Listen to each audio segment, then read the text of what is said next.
An order was passed by the Commissioner of Disabilities way back in the on 17 February 2016, where they had directed the school management to shift these students back onto the ground floor. Now this order was still not being complied with.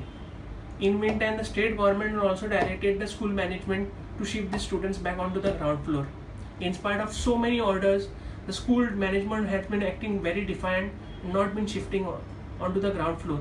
The division bench of learned Judge Justice Reish and Justice Nutan Sardesai came heavily on the school management and directed the school management to immediately shift the students back onto the ground floor, commencing from the Diwali after the Diwali vacation, and report to the High Court by second week of November, that is second week after vacation of the High Court.